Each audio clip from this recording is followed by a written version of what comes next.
राज खोल देते हैं नाजुक इशारे अक्सर, राज खोल देते हैं नाजुक इशारे अक्सर, कितनी खामोश मोहब्बत की ज़बान होती है। किसी ने सच कहा है, मोहब्बत की ज़बान बहुत खामोश होती है मगर दिल तक पहुंचती है। कुछ जज्बात कलम के ज़रिए, कुछ ज़बान के ज़रिए हम जाहिर करते हैं। एक मुलाकात सेक्शन में हम बात कर रहे हैं मोहतरमा शबाना डागर साहिबा की, डायरेक्टर द डागर आर्काइव्स, जो डागर घराने की 20वीं पीढ़ी से हैं।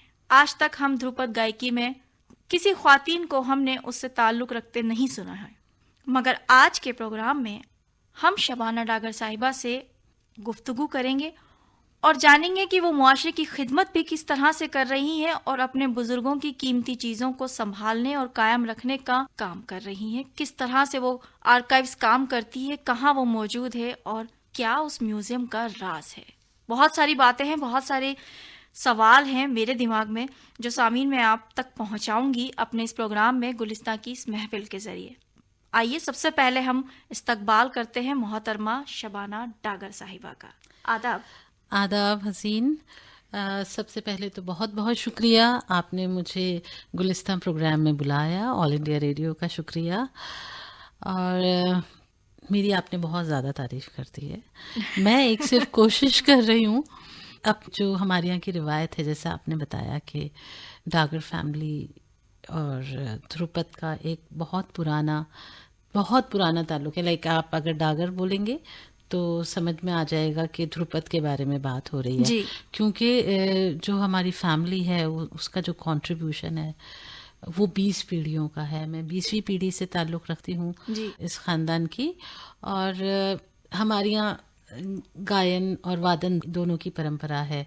और मैं पहली लड़की हूँ जो मैं इसके लिए काम कर रही हूँ, क्योंकि इसके लिए काम करना और गाना दो अलग अलग चीज़ें हैं।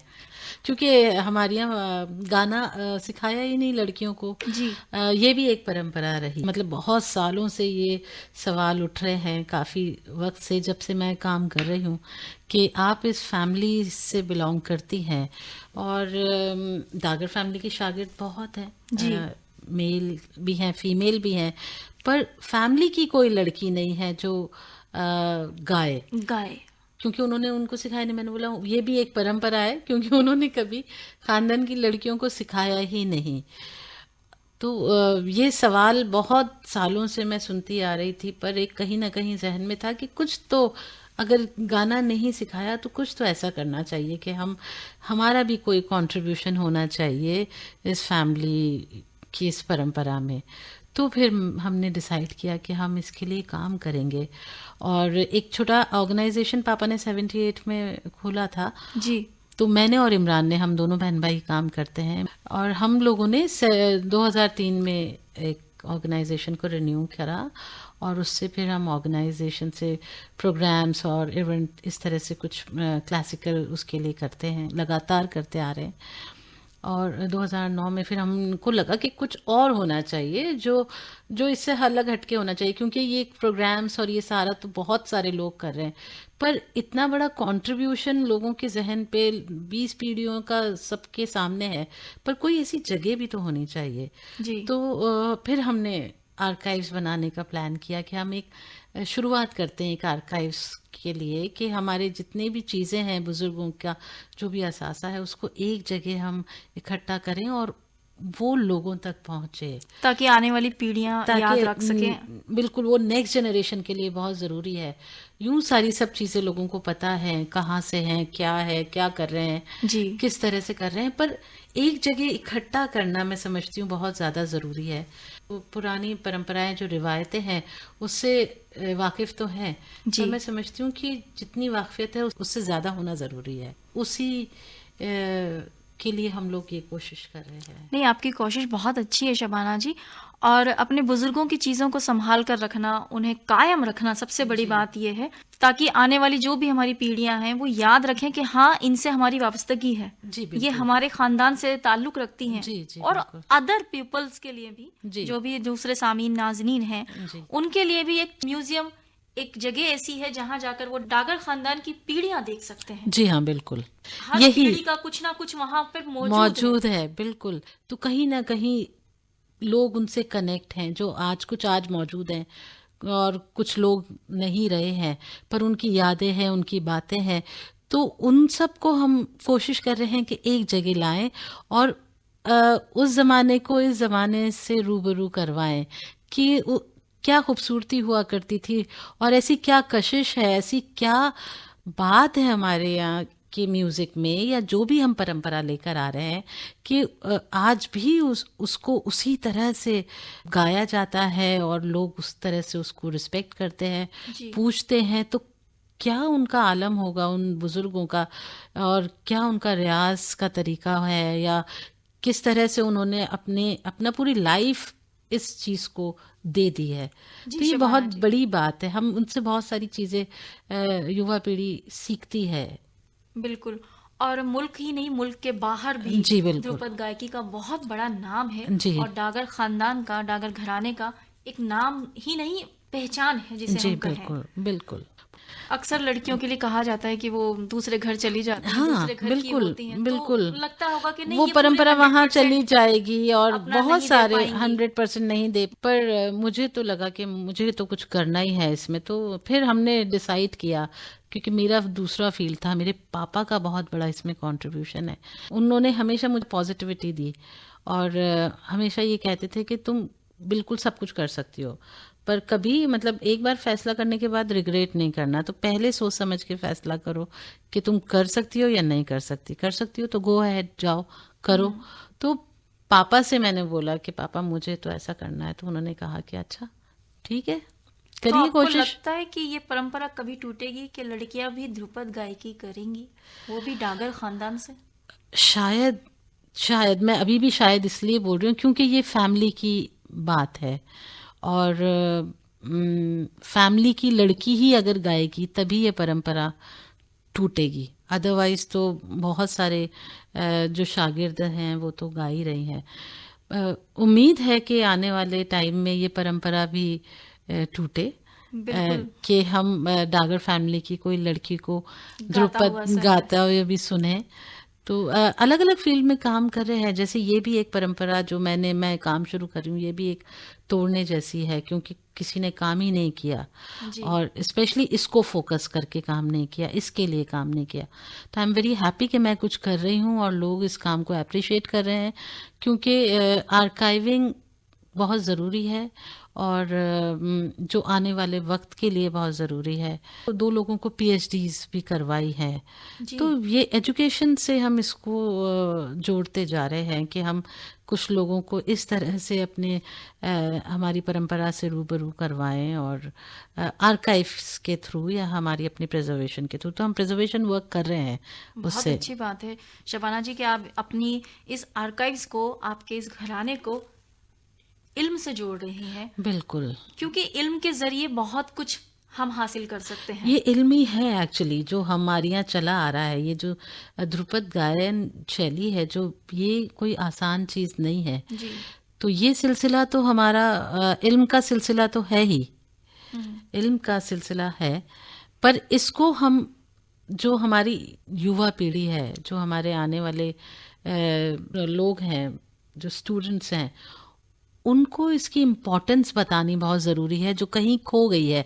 जो बोलते हैं शास्त्रीय संगीत में वो बात नहीं है, जी, मेरा सिर्फ अगला उससे। सवाल यही हाँ था कि अभी जो आपकी पीढ़ी आ रही है जी उसमें भी वो है, इंटरेस्ट है, वो हाँ खुशी होती है उनको भी? बिल्कुल, उनको खुशी होती है और अभी भी माशाल्लाह 20वीं पीढ़ी में भी लोग गा रहे हैं। तो आने वाले कल में भी हम उम्मीद करते हैं कि इंशाल्लाह 21वीं पीढ़ी में भी हमको डागर फैमिली के लोग गाते हुए नजर आएंगे इंशाल्लाह। बिल्कुल, हम भी उम्मीद करते हैं कि आप यूं ही काम भी करती रहें और आपका जो ये घराना है इसका नाम सदियों तक यूं ही आमीन रोशन रहे। आमीन। सामीन, आप सुन रहे हैं प्रोग्राम गुलिस्तां और आज हम बात कर रहे हैं मोहतरमा शबाना डागर से। शबाना जी, आप इन सब काम के साथ साथ लिखना भी आपने शुरुआत की है, जी शायरी का एक अंदाज अपना लेकर आ रही हैं। तो कोई एक अंदाज, जो कोई एक गजल आपको पसंद हो, अपने सामीन तक पहुंचाएं। बिल्कुल, मैं इतनी बड़ी शायरा तो नहीं हूँ, बस थोड़ा बहुत कुछ कुछ लिख लेती हूँ जब भी फुर्सत मिलती है। तो कोशिश कर रही हूँ ये भी मैं कि थोड़ा सा रिलैक्स फील करती हूँ जी लिख कर। और पता नहीं, एक कोशिश है। नहीं, कोशिशें करनी चाहिए, कोशिश के बाद ही मंजिल मिलती है। जी। और आप जिस खानदान से जुड़ी हैं तो जाहिर सी बात है कुछ अनोखा ही होगा और कुछ यादगार ही होगा। बारिशों से मुझे डर लगता है, बारिशों से क्या बात है, मुझे डर लगता है, वो मेरे आंसू बचा के रखता है। क्या बात है। सब्र में कौन किससे डरता है, हर एक जर्रा मुख्तसर सा लगता है। बहुत अच्छा। हर एक जर्रा मुख्तसर सा लगता है, वो सब्र दे के मेरा इम्तिहान भी लेता है। वो सब्र दे के मेरा इम्तिहान भी लेता है, गिरूं जो मैं तो बड़ा हाथ अपना देता है। क्या बात है, बहुत अच्छे। बारिश से किसी को शायद डर लगता होगा, ये पहली बार कोई सुन रहा होगा, क्योंकि बारिश इतनी खूबसूरत होती है। और ये बात आपने बिल्कुल सही कही कि जब ऊपर वाला किसी को हाथ पकड़ लेता है तो यकीनन उसकी कामयाबी बहुत बुलंदी तक जाती है। कोई और गजल जो आपको याद आ रही हो? जी मैं बिल्कुल सुनाती हूँ। अभी आप उस वक्त ठहर जाते हैं, जी। आप उस वक्त ठहर जाते हैं, बीते लम्हे जो बिखर जाते हैं। वक्त बेवक्त चले आते हैं, साए जो रात में डराते हैं। पहन के लोग मुखौटा दूजा, क्या बात है। अब हम साया बन के आते हैं। हम भी देखें तिलिस्म उनका अब, हम भी देखें तिलिस्म उनका अब, हमसे जो गिनतियां कराते हैं। क्या बात है, बहुत अच्छा लिख रही हैं आप अपनी कोशिश जारी रखें शबाना जी। उस म्यूजियम में जो सामान इस वक्त मौजूद है, जी, जैसे कि तानपुरा है, आपके दादा पर जानमाज है, तानपुरा है, वहाँ पे रिकॉर्डिंग्स हैं, फोटो गैलरीज हैं। अभी हम डॉक्यूमेंटेशन करवा रहे हैं, तो काफ़ी कुछ चीज़ें हैं वहाँ पे जो उस फैमिली से या बुज़ुर्गों से ताल्लुक़ रखती हैं। आप आएँ वहाँ पे, और मैं और सब लोगों को भी इनवाइट करना चाहूँगी कि रविंद्र मंच पे आप लोग आएँ। द डागर आर्काइव्स के 2nd फ्लोर पर है ये। और मुझे लगता है कि कुछ अलग सी कैफियत वहाँ पे महसूस होती है लोगों को। अब ये तो जब लोग वहाँ आएंगे तब वो बता पाएंगे कि मैं कितनी कामयाब हूँ उन सब चीज़ों को संजोने में। बाकी मैंने अपनी पूरी कोशिश करी है कि मैं वहाँ पे जो कुछ भी हमारे पास मौजूद है वहाँ रख सकें। फैमिली हिस्ट्री है, फैमिली ट्री है वहाँ पे, और बहुत और सब चीज़ें हैं वहाँ पे।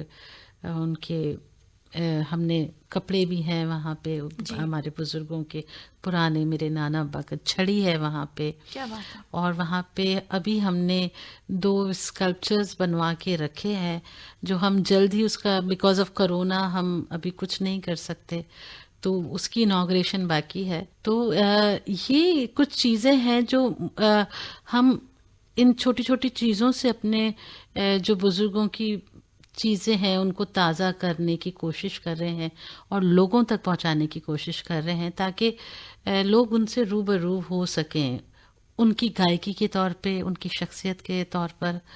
ये हमारी एक कोशिश है कि हम अपने बुजुर्गों को इस तरह से वहाँ पे लोगों से रूबरू करवा सकें। शबाना जी, जैसे कि अभी आपने कोरोना का जिक्र किया, तो इस माहौल में जो भी डागर घराने से ताल्लुक़ रखते हैं और गायकी के लिए जाते हैं अपने मुल्क से बाहर, तो क्या फ़र्क पड़ा है उनको भी?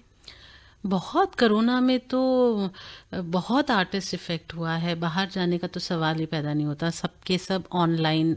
आपको जैसे पता होगा कि पूरी दुनिया ही ऑनलाइन हुई हुई थी, और प्रोग्राम्स तो इतने जितने भी हैं वो घर से ही सारे लोग अपने आप को प्रेजेंट कर रहे थे। तो आर्टिस्ट कम्युनिटी तो बहुत इफ़ेक्ट करी है, क्योंकि वो तो उनका जो ब्रेड बटर है वो उसी से चलता है, और वो ही बंद हो गया तो काफ़ी बड़े छोटे सारे आर्टिस्ट इफ़ेक्ट हुए हैं। हमने हमारी जो हम एक गुनीजन सभा कर एक प्रोग्राम जो मैं हर महीने करती हूँ, इट्स अ मंथली प्रोग्राम गुनीजन सभा, वो भी हमने ऑनलाइन करा। हमने अपना एक फेस्टिवल ध्रुपद यात्रा 5 दिन का फेस्टिवल, वो भी ऑनलाइन करा। हमें उसमें ऑडियंस तो मिली डेफिनेटली, क्योंकि हम ऑनलाइन पे ऑडियंस तो बहुत, पर जो एक ये वर्चुअल था, पर एक उसको लोगों ने बहुत मिस किया इस साल में, पिछले साल में, जो आप रूबरू जब आप किसी प्रोग्राम में शरीक होते हैं, उसकी जो एक बात होती है बिल्कुल। वो तो वर्चुअल में नहीं आ सकती, पर उस दौरान सिर्फ हम यही कर सकते थे, क्योंकि एक इतने अनएक्सपेक्टेड चीज़ हुई और अभी भी उससे हम दो चार हो रहे हैं। तो कोरोना ने बहुत बहुत लोगों का नुकसान किया, बहुत आर्टिस्ट हमारे बीच नहीं रहे, तो हर तरह से हम परेशान हुए। जी, हम उम्मीद करते हैं कि ये वबा जल्द से जल्द खत्म हो और इंशाल्लाह। हम सब एक खुशहाल जिंदगी जिस तरह से पहले जीते थे, लोगों से मिलते थे, खुश होते थे, उसी तरह से फिर से वही जिंदा बिल्कुल। दिली से जिंदगी को जिएं। जी बिल्कुल। शबाना जी, अब आगे आप अपना मुस्तकबिल किस तरह से देखती हैं? क्या उसमें करना बहुत चाहेंगी? सारे प्लान्स हैं हसीन जी, इसमें हमारे, क्योंकि हम इस आर्काइव्स को एक तो हम बड़े उसमें हम देखना चाहते हैं, एक बड़े स्केल पे हम चाहते हैं इसको करना, ताकि उसके अंदर हम ना सिर्फ ध्रुपद परंपरा जो हमारी परंपरा है, उसके अलावा हम उसमें वहाँ पखावज, वीणा और भी बहुत सारी सब चीज़ों को हम अलग अलग सेक्शन में बांटें, और एक बड़ा गुरुकुल टाइप, आप गुरुकुल कह लें उसको, या एक ध्रुपद घराने को हम एक बड़े उस पे करना चाहते बड़ा हैं, मंच आप उसको बड़ा मंच हम देना चाहते हैं। वो जो हमारे पास जगह है वो हमें छोटी पड़ती है, तो हम चाहते हैं कि वो एक बड़ी जगह पर हम उसको एक अलग स्वरूप दें। तो उससे जुड़ी हुई बहुत सारी चीज़ें, क्योंकि हमारा जो प्रिजर्वेशन का जो काम है, डॉक्यूमेंटेशन का काम है, वो ऐसा नहीं है कि वो कहीं जाके उसकी कोई लिमिट नहीं है कि यहीं पर रुक जाएगा। वो आप उसमें ऐड करते रहिए, प्लस करते रहेंगे, वो उतना ही लोगों के लिए फ़ायदेमंद होगा, ताकि हम ये सब चीज़ें लोगों तक पहुंचा सकें। जैसे हमारे रिकॉर्डिंग्स है, हमारे और सारे जो पेपर्स हैं, जो इस घराने की चीज़ें हैं, या और भी म्यूज़िक से ताल्लुक़ रखती हुई चीज़ें हैं, हम उनको लोगों तक पहुंचा सकें, हम युवा पीढ़ी को मंच दे सकें, हम जितना हो सके ध्रुपद में और शास्त्रीय संगीत को प्रमोट करें, और उसके नए स्टूडेंट्स तैयार करें, लोगों को हम अपनी परंपरा और हमारी जो धरोहर है उससे हम रूबरू करा सकें। इसमें बहुत सारी गुंजाइशें हैं, और बहुत सारे, क्योंकि ये क्रिएटिव काम है, तो इसकी कोई लिमिट नहीं है, और इसके लिए मैं अभी ये कोई चीज़ आपको एग्जैक्ट नहीं बता सकती कि मैं यहाँ स्टॉप हो जाऊंगी, because I don't want to stop. Yes. जी, हम दुआ करते हैं कि आपके सारे ख्वाब पूरे हों और आपकी सारी उम्मीदें इंशाल्लाह। पूरे, कहते हैं ना, ज़मीन पर आ जाएं जी और आप उनके साथ प्रवास करें। इंशाल्लाह। Thank you so much. Shabana ji, चलते चलते जो भी सामीन आपको सुन रहे हैं, उन्हें आप अपना क्या पैगाम देना चाहेंगी? सबसे पहले इस कोरोना काल में तो आप अपना ख्याल रखें। जी, बहुत ज़रूरी है। ये बहुत ज़रूरी है। जितना हो सके आप अपना ख्याल रखेंगे, यानी आप अपनी फैमिली का ख्याल रखेंगे, तो मास्क लगा के ज़रूर रखें। और सबसे बड़ी खुशी जो है, वो खुद जब इंसान खुश होता है तब वो दूसरों को खुश रख सकता है। तो सबसे पहले आप अपने आप को खुश रखें, स्वस्थ रखें, और अपने ज़रिए उन सारे लोगों को खुशी बांटें जो आपसे कनेक्टेड हैं, जो नहीं भी हैं उनको भी। बहुत अच्छी और इसी तरह हम अपने जो हमारे हिंदुस्तान की जो खूबसूरती है, जो हमारे में प्यार है, भाईचारा है, उसको बरकरार रखें। तो हमारे लिए हर दिन जो है वो खुशी का हो सकता है। यही मेरा सबसे बड़ा पैगाम है, क्योंकि जब हम इसको मजबूत कर लेंगे तो हमारे लिए कोई भी चीज़ नामुमकिन नहीं है, और हमारे सारे रास्ते खुले हुए हैं। जी, बहुत अच्छी बात। पहले खुद से मोहब्बत कीजिए तो ज़माना आपसे ज़रूर मोहब्बत करेगा। जी हाँ सामीन, आप सुन रहे हैं गुलिस्तां प्रोग्राम, और आज हमारी मेहमान शबाना डागर साहिबा को हम अब देते हैं शुक्रिया, और बहुत सारी दुआएं और बहुत सारी ख्वाहिशात उनकी पूरी हों, ये उम्मीद करते हैं।